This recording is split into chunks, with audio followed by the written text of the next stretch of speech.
Okay, so I've got my pieces cut. This is going to be, I'm going to end up doing this in two pieces. Normally better to do it one piece, but just using up some scrap material. So we've got one piece here, and the second piece here. And normally I would use, if you're going to do a countertop, you'd want to use particle board, 3/4 inch, for doing laminate.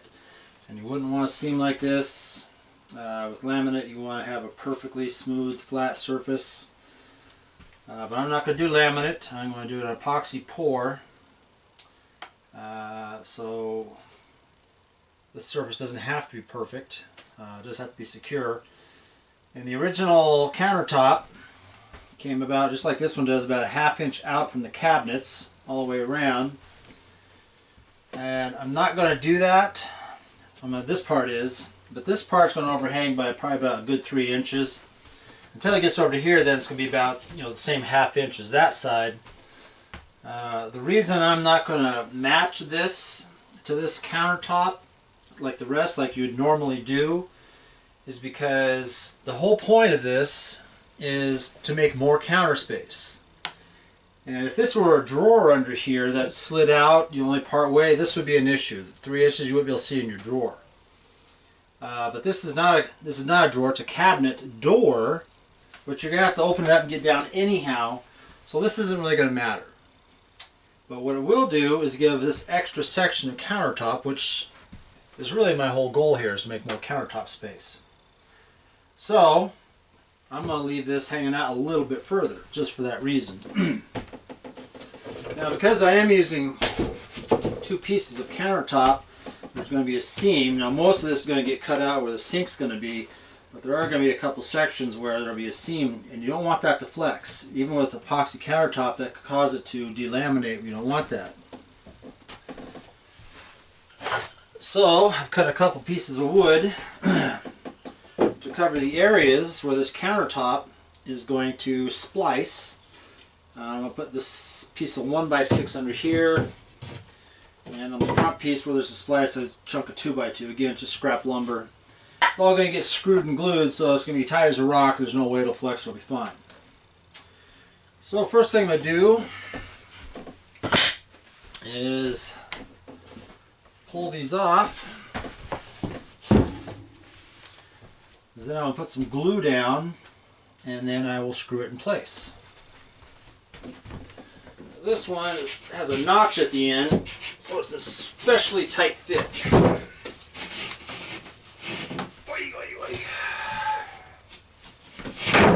Which is, there we go, part of the reason that I opted to do this in two pieces as well. Because as tight as it is, doing it in one piece would be just that much harder. Borderline impossible, but nothing's actually impossible. Okay, use some glue.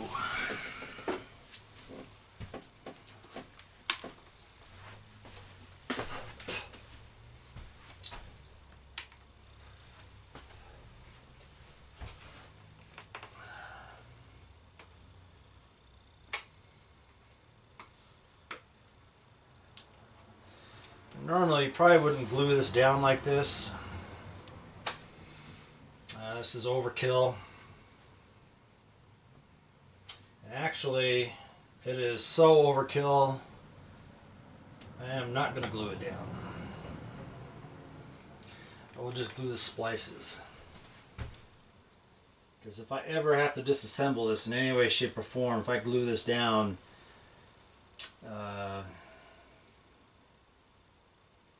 yeah, it's not going to matter. Might as well glue it. It's never coming apart.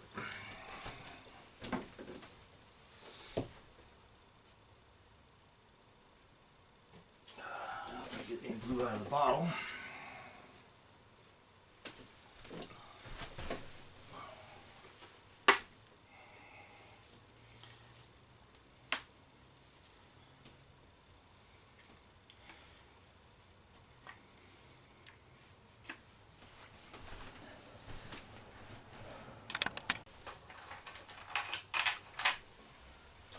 Forgot to put a screw in my end down here just to make sure this thing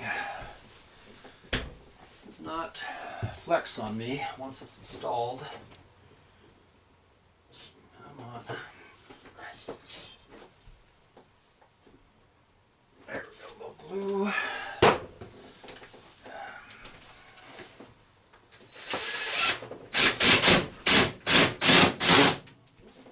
Little screw.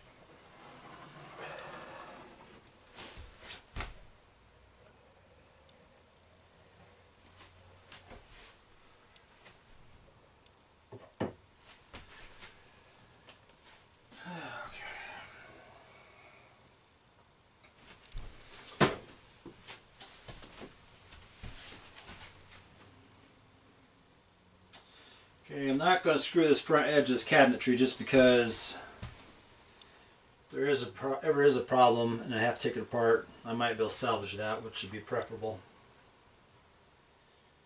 Okay, one more thing here. Let's see. A staple sticking up here. We don't want that.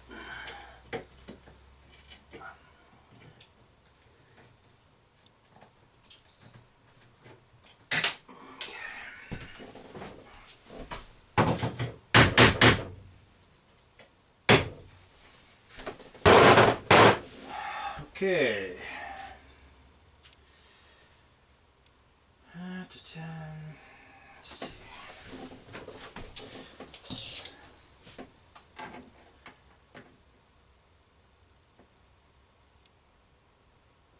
Taking a measurement there so I know how far from that back corner that back support is so I can drive screws into it. So note to self, 14.5 inches.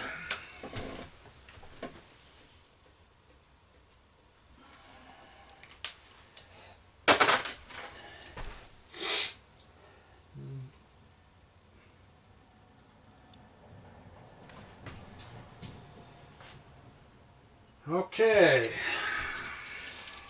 let's put this piece back on.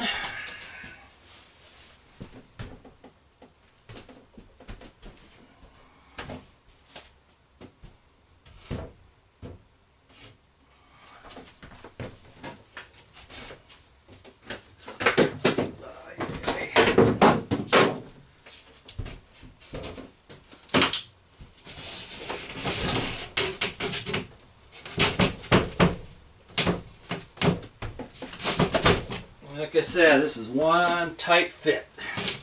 Come on.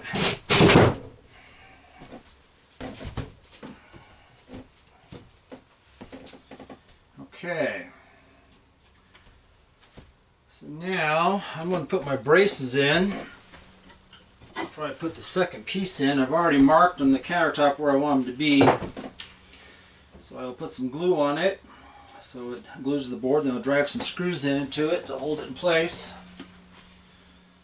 We should be good to go.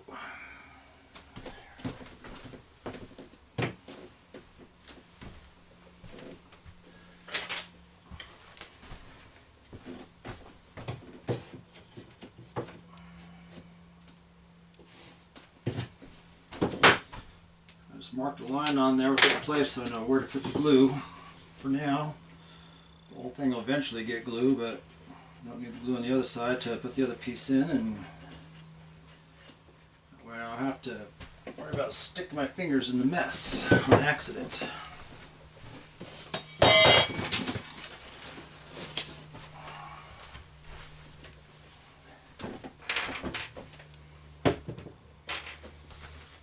Okay, let's see here.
Okay. So what I got here is a brace. This is a piece of 2x2. Half of it's underneath this edge and screwed in. Now normally, so these are flush. This one's up, the screw head here is up a teeny bit.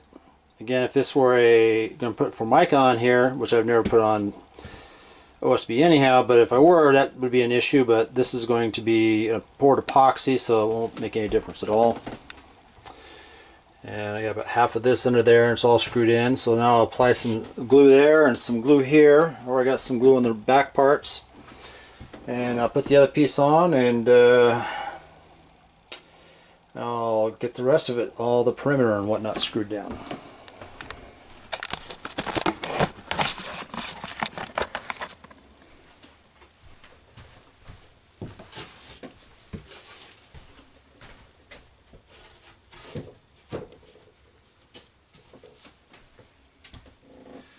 So the one thing that's critical in pouring epoxy, and normally when you pour epoxy for countertops, things like this, it's a slow cure, usually hours before it cures. You have to seal it up. So you want all these, I want all these as tight as possible. And even though I'm going to make this tight before I do anything else or pour the epoxy, I'm going to put some sealant on and seal it, because pouring epoxy, it will find the smallest hole, the smallest weakness there is, and it will all pour through that tiny little space. And I cannot tell you how many gallons of epoxy I've ended up pouring on the floor because I've missed a tiny little pinhole. You gotta make sure it's good and tight.